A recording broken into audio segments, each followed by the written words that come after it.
Too many mobiles. Good afternoon, Honorable Minister of Tourism, Arts and Culture. Henceforward, we're expecting an announcement from State House. The ministry will be addressed as the Ministry of Tourism, Arts and Culture, because that's what it represents.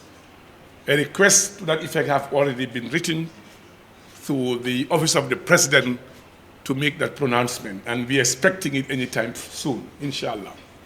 Honorable Minister Designate of Tourism, Arts and Culture, the government spokesman, and the Permanent Secretary, Deputy Permanent Secretary, Director Generals of the three institutions, GT Board, GTHI, and the NCAC, the senior officials of those institutions here present, including those from the ministry, the members of the press. Welcome to the GTHI. This was the place where we last had our press conference about 2 years ago. And that very press conference, 3 years now, that very press conference was chaired by Sankare with the former Minister of Information, Mr. Ibrahim Silla.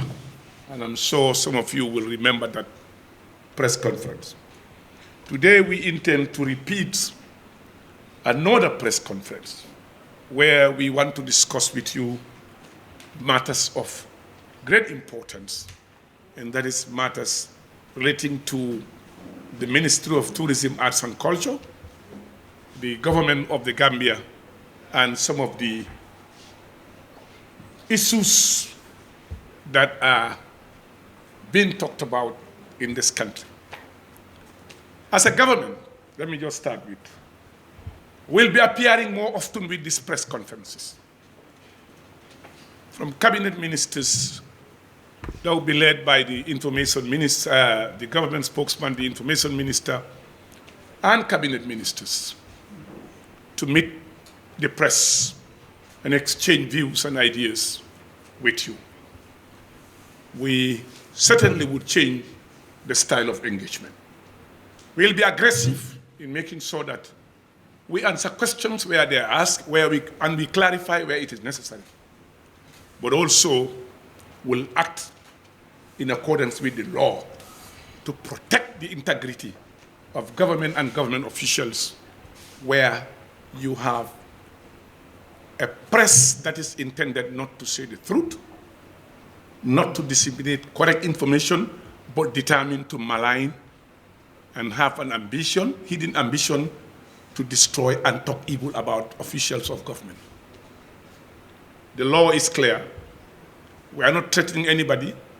We are partners together, but we want responsible journalism that would educate, inform, so that we can work together in the development of this country. We will not allow anybody to use the comfort of your laptop, the comfort of your mobile phone, to be maligning people and disseminating, spreading false information against individuals. We are ready to check the challenge to the courts where necessary to make sure that we work as partners, but justifiably and honestly and sincerely. Yes, as the government spokesman have said, it is important that I give you a small brief. I cannot give you all, because I will spend the whole day here if I need to tell you all what we have achieved since we took over. But we are proud that the government of Adama Barrow have made remarkable progress in the development of tourism, arts and culture the last 7 years. Of course, every other sector has moved on, but we must say that this sector has witnessed significant progress, massive progress, since we took over. When we took over in 2017, the arrivals numbers were at 100,000, 139, 150,000 arrivals a year.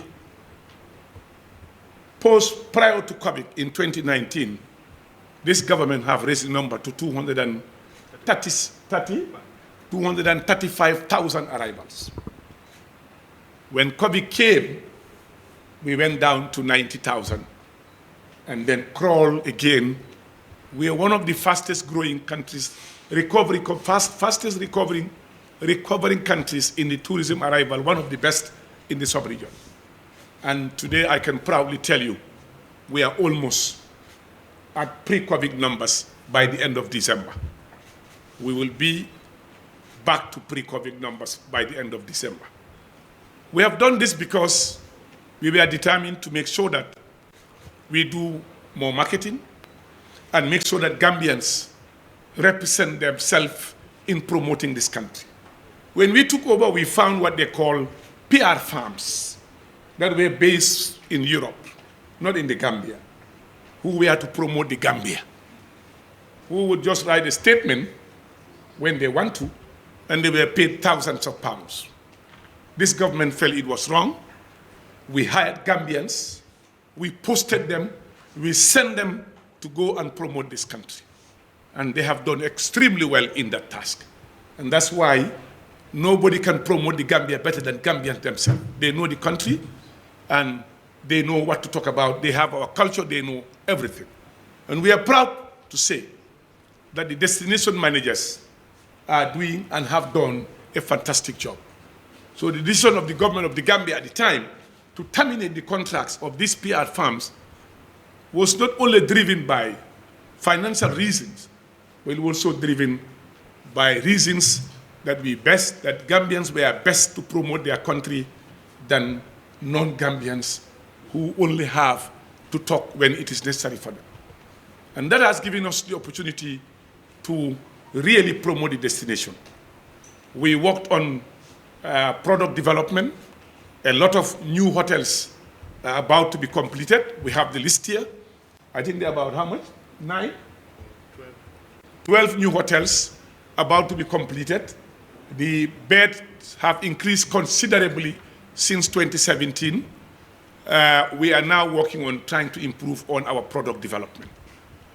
The Gambia Tourism Board, when we came over as a government, we found that the Tourism Board was taking overdraft. At a certain time, they take overdraft because it was difficult for them. This government came with the initiative of making sure that investors also saw commitment and participation in the process of developing our industry. Government came out with a policy that a 5% non-refundable deposit to develop tourism infrastructure was important. And this was adopted and implemented. And that has led us today to the completion of numerous projects that I'm going to list for you that have been initiated by the Gambia Tourism Board and that has been completed, ready for inauguration. And I'm sure the minister, through the heads of state, will be presiding over the inauguration of these projects in the next few weeks or few months to come for Gambians to see.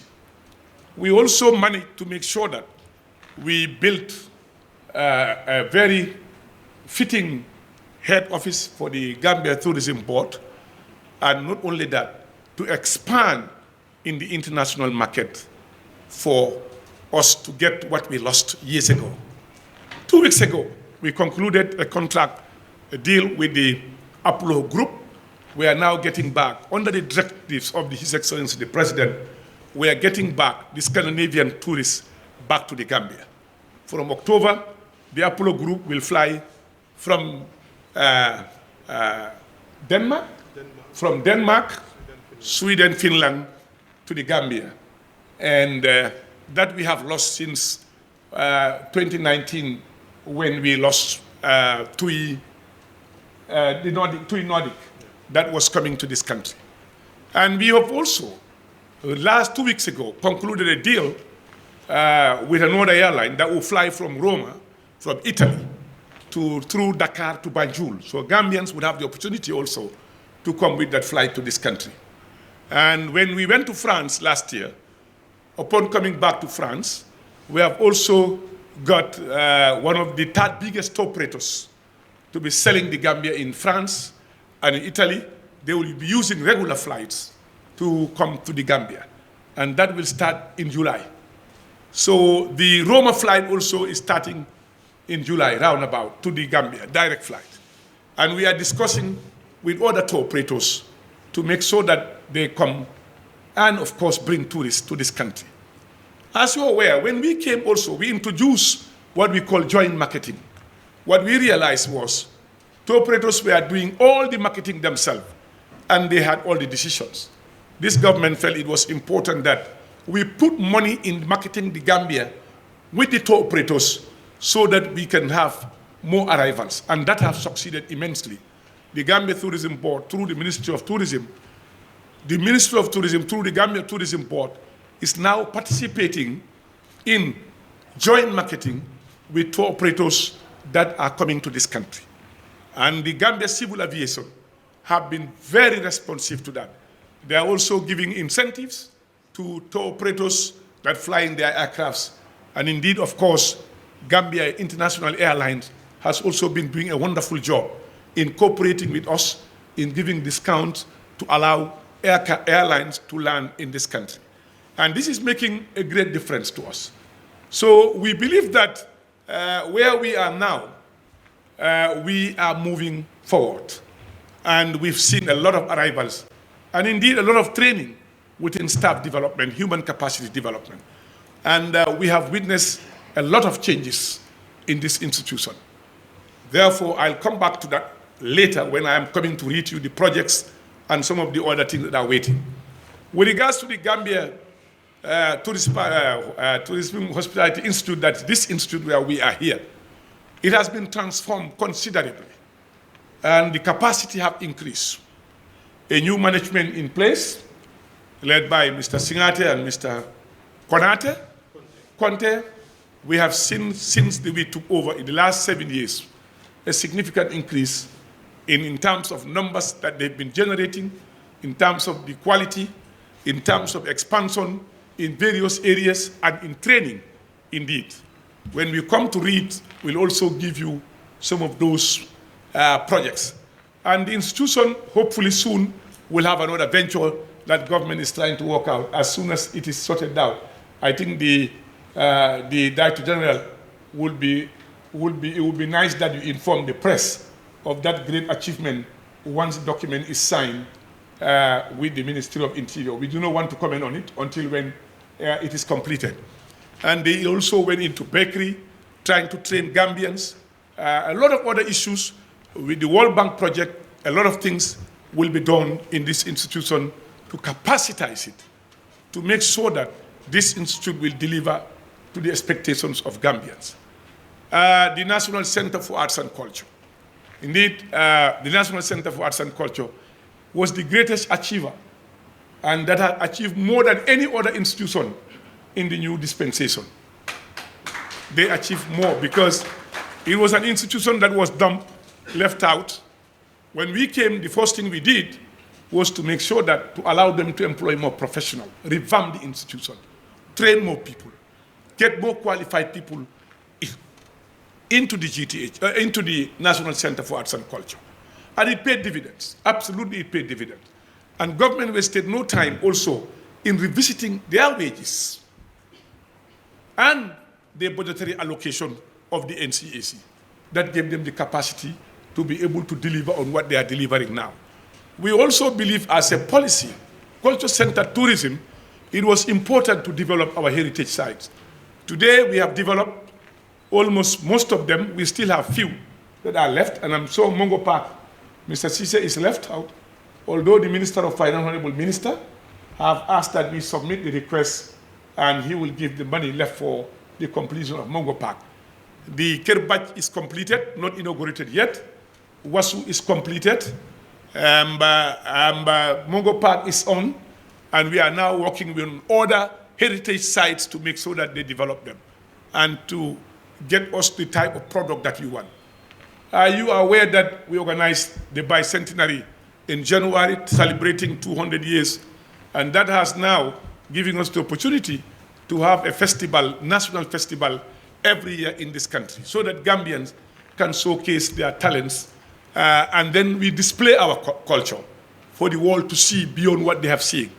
And we have allocated them the land, and we are now trying to see how we can repurpose the World Bank loan, 68 million, to accommodate some of the things that were very important to this institution, particularly in National Theatre. we've realized that most of our artists are subject to be borrowing, renting very expensively places where they are not even allowed to sell drinks. So we want to put an end to that, to give them the opportunity to be in a modern national theater that they can display their talents and make money. And then, of course, you are all aware, we've been represented internationally, showcasing Gambian culture and Gambian tradition all over. When we come to read that, we should be able to also tell you how much of that we have done.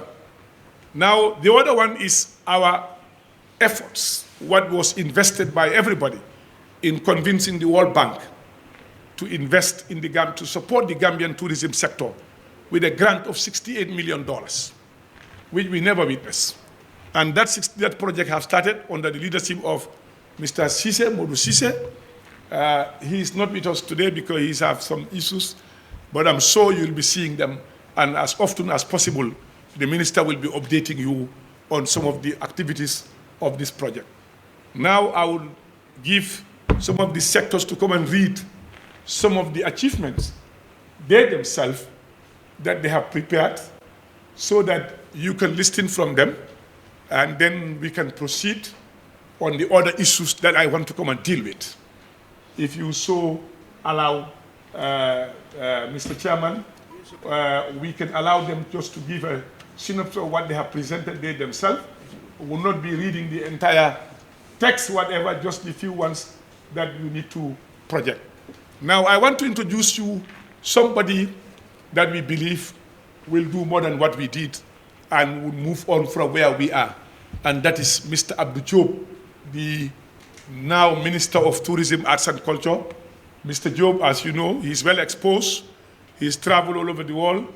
And I'm sure with a very solid team we are leaving behind, Mr. Diop will move on from the foundation to higher heights and get more achievement for our tourism sector. Mr. Diop, we congratulate you and welcome you.